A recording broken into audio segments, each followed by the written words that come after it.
Hello friends, जय हिंद दोस्तों। Friends, आज इस वीडियो के अंदर बात करेंगे संस्कृत में, चाहे आपका पेपर 1 हो चाहे पेपर 2 हो। अब तक जो क्वेश्चन पूछे गए हैं सीटेट के एग्ज़ाम में, उन ये प्रीवियस क्वेश्चन मैंने लिए हैं, उन क्वेश्चनों को हम एनालाइज करेंगे। और ये क्वेश्चन इंपॉर्टेंट है। 10 क्वेश्चन मैंने लिए हैं। आपका 10 में से कितना स्कोर बनता है कमेंट बॉक्स में ज़रूर बताना। पहला क्वेश्चन देखते हैं। पहला क्वेश्चन है, अवदत् इत्यास्मिन् क्रियारूपे कः लकारः। क्वेश्चन में पूछा है कि अवदत् इस क्रियापद में किस लकार का प्रयोग हुआ है। जो अवदत् क्रियापद है, इस क्रियापद में किस लकार का प्रयोग हुआ है। लंग लकार का, लुंग लकार का, लंग लकार का, लट लकार का, या फिर विधिलिंग लकार का। तो आपका जो राइट आंसर है वो क्या हो जाएगा, ऑप्शन नंबर बी, लंग लकार का प्रयोग हुआ है। कैसे हुआ है देखिए, जो लंग लकार वद धातु होती है, वद धातु लंग लकार में क्वेश्चन में पूछा गया है कि अवदत्, क्वेश्चन में क्या पूछा है, अवदत्।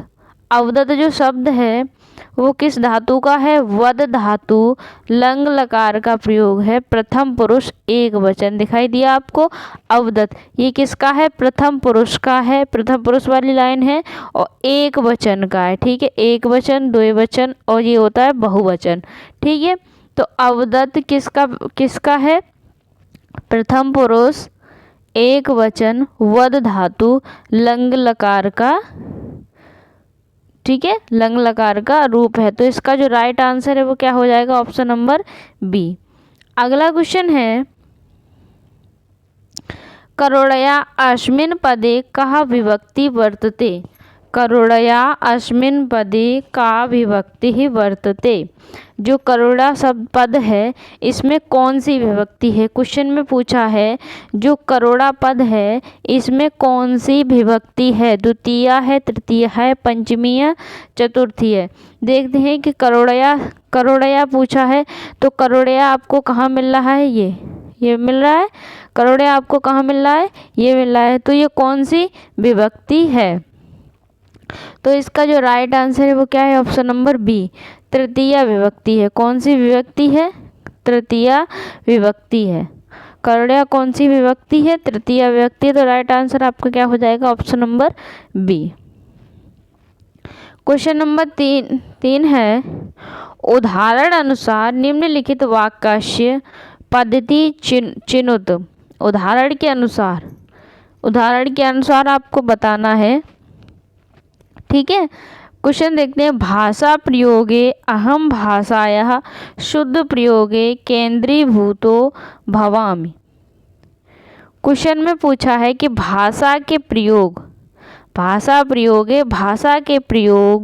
में मैं भाषा के शुद्ध प्रयोग पर ध्यान देता हूँ।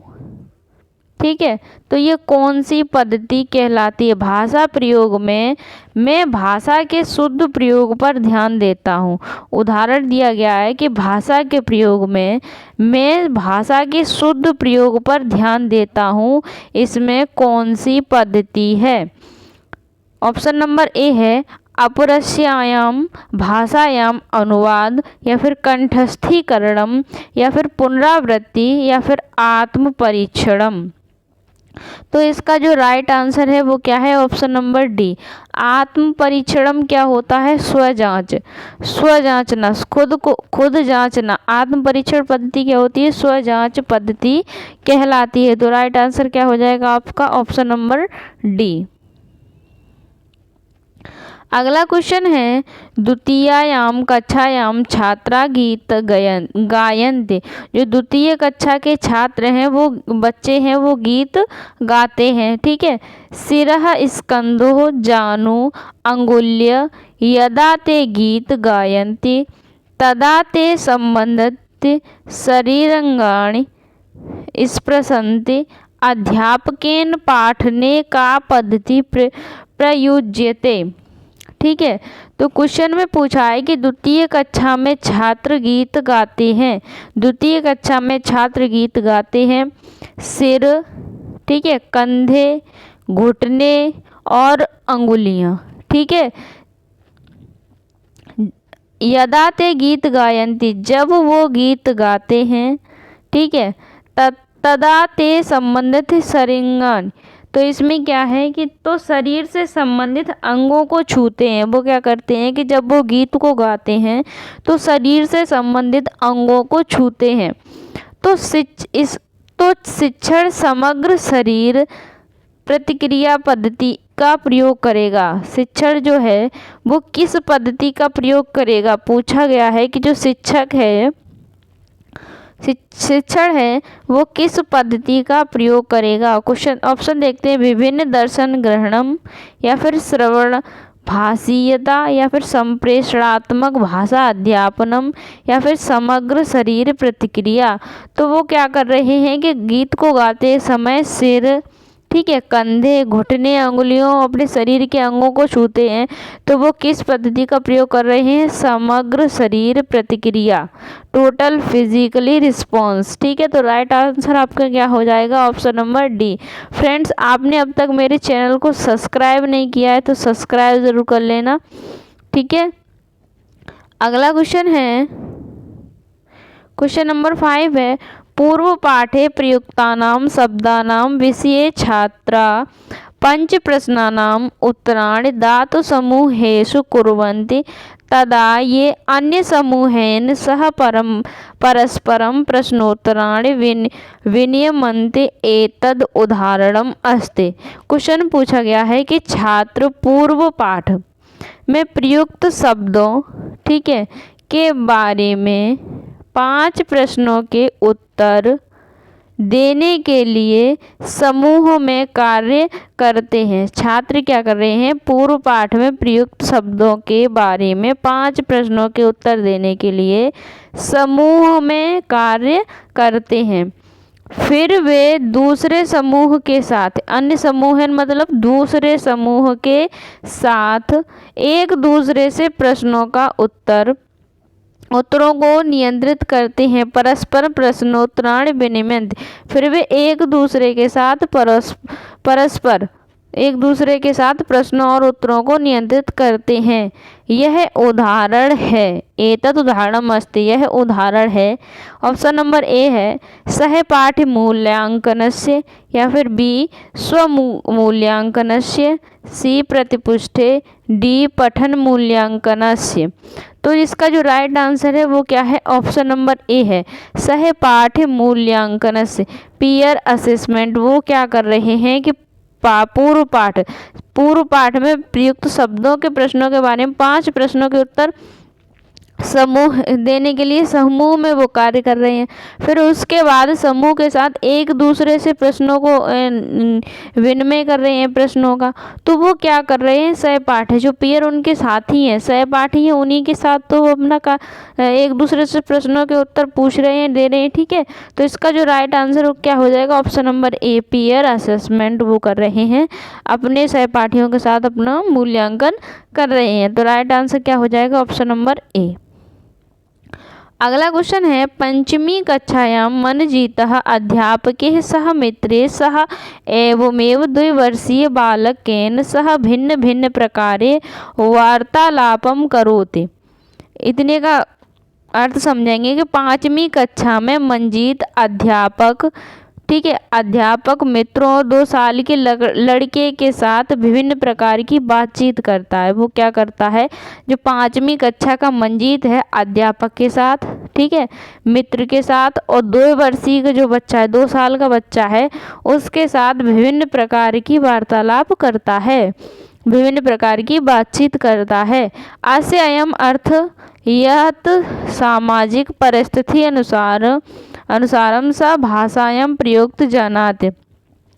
वो इसका मतलब यह है कि वह सामाजिक परिस्थिति, किसके अनुसार, सामाजिक परिस्थिति के अनुसार, ठीक है, सामाजिक परिस्थिति के आधार पर वह इस्तेमाल की जाने वाली भाषा को जानता है कि छोटे बच्चे से कैसे बात करनी है, टीचर से कैसे बात करनी है, अपने पीयर ग्रुप जो उसके सहपाठी हैं, मित्र हैं, उनके साथ कैसे बात करनी है। तो वो सामाजिक परिस्थिति के अनुसार भाषा का प्रयोग करना जानता है। तो क्या पूछ रहे हैं कि भाषा प्रयोग से इयं पद्धति का मन्यते, तो भाषा प्रयोग में यह पद्धति क्या कहलाती है? आपको यह बताना है, वक्तृ कला या फिर प्रकृतिवादिता या फिर अर्थवादिता या फिर व्यवहारवादिता। तो इसका जो राइट आंसर है वो क्या कहलाएगा? ऑप्शन नंबर डी, व्यवहारिकता। क्या कहलाएगा? व्यवहारिकता। ठीक है फ्रेंड्स, अब तक आपने मेरे चैनल को सब्सक्राइब नहीं किया है तो सब्सक्राइब जरूर कर लेना। अगला क्वेश्चन है, काचित् मातामही गृहे बालकान् पुस्तकाति कथाः रुचिपूर्वकं श्रावयति अनेन प्रकारेण सा तान् पुस्तकानि नवविचारान् च पठितुं प्रेरयति। अस्यां प्रक्रियायां बालकाः अपि सक्रिया भवन्ति। ऐसा पद्धति कथ्यते। क्वेश्चन में पूछा है कि काचित् मातामही, मातामही किसको बोलते हैं? दादी को। किसको बोलते हैं? दादी माँ को। किसको बोलते हैं? दादी माँ को मातामही बोलते हैं। तो एक दादी माँ है, ठीक है, वो घर में बच्चों को किताब से कथा रुचिपूर्वक सुनाती हैं। श्राव्यति मतलब सुनाती हैं, रुचिपूर्वक। ठीक है, रुचिपूर्वक कथा सुनाती हैं। अनेन प्रकारेण सा तान्, इस प्रकार वह उन पुस्तकों को पढ़ने और नए विचारों के लिए, नए विचारों के लिए, ठीक है, प्रोत्साहित करती हैं, प्रेरित करती हैं। नए विचारों के लिए क्या करती हैं? प्रेरित करती हैं। यह इस प्रक्रिया में बच्चे भी सक्रिय रहते हैं। अस्या प्रक्रियायां बालका अपि सक्रिय, इस प्रक्रिया में बालक भी क्या रहते हैं? सक्रिय रहते हैं। ऐसा पद्धति कथ्यते, इस पद्धति को क्या कहेंगे? दादी माँ क्या कर रही हैं कि बालकों को उनकी किताबों से बालकों को रुचिपूर्वक कथा सुनाती हैं। ठीक है, इस प्रकार से वो नए विचारों को पढ़ने के लिए क्या करती हैं? प्रोत्साहित करती हैं। इस प्रक्रिया में बच्चे सक्रिय रहते हैं। तो इस पद्धति को क्या कहेंगे? उच्च पठनम मतलब अलाउड रीडिंग, या फिर प्रतिमान पठनम मॉडल, या फिर सह पठनम शेयर्ड, या फिर वार्तालापीय पठनम। तो इसका फ्रेंड्स राइट आंसर है वो क्या है? Option number D. दादी माँ क्या कर रही हैं? बच्चों से कथा सुना रही हैं, तो वो क्या कर रही हैं? वार्तालाप कर रही हैं। तो इस पद्धति को क्या बोला जाएगा? वार्तालापीय पठनम। राइट आंसर क्या हो जाएगा? Option number D. अगला क्वेश्चन है, भाषा शिक्षणम विषयः अस्ति। भाषा शिक्षण विषय है कौशलस्य अधिग्रहणस्य प्रक्रियाया उत्पादनस्य। भाषा शिक्षण जो है एक कौशल है। भाषा शिक्षण विषय क्या है? कौशल है। इसके माध्यम से हम क्या करते हैं कि इसके माध्यम से क्या किया जाता है? बालक को किस प्रकार से पढ़ना और लिखना, किस प्रकार से बालक को पढ़ना और लिखना सिखाना है, इस बात पर बल दिया जाता है कि बालक को किस प्रकार से पढ़ना, लिखना, ठीक है, सिखाना है, इस बात पर बल दिया जाता है। तो इसका जो राइट आंसर है वो क्या है? Option number A, कौशलस्य।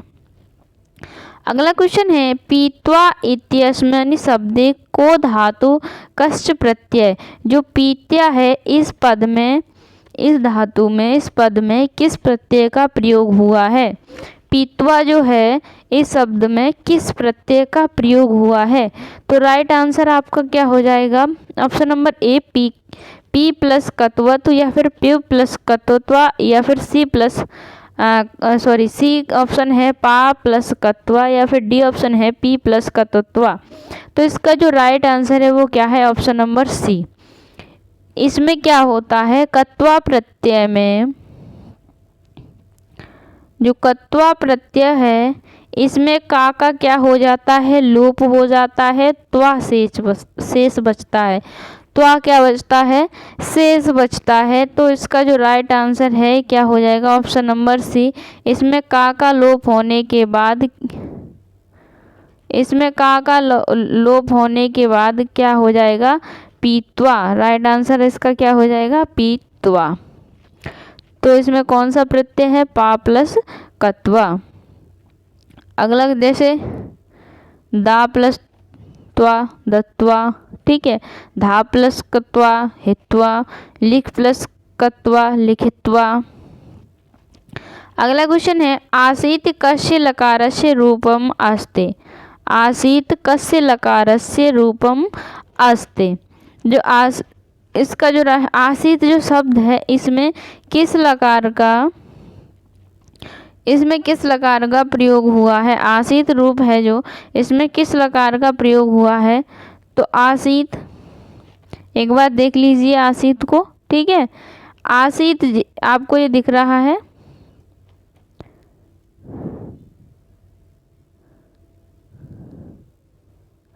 आसीत अस धातु में लंग लकार, अस धातु लंग लकार है, प्रथम पुरुष है, ठीक है, एक वचन है। तो आपको समझ आ गया होगा कि आसीत में किस लकार का प्रयोग हुआ है। तो राइट आंसर क्या हो जाएगा आपका, ऑप्शन नंबर सी, लंग लकार का। फ्रेंड्स, आपका 10 में से कितना स्कोर बना कमेंट बॉक्स में ज़रूर बताना। आपको वीडियो कैसी लगी ये भी बताना। इस वीडियो को लाइक शेयर एंड सब्सक्राइब करना। Thank you for watching.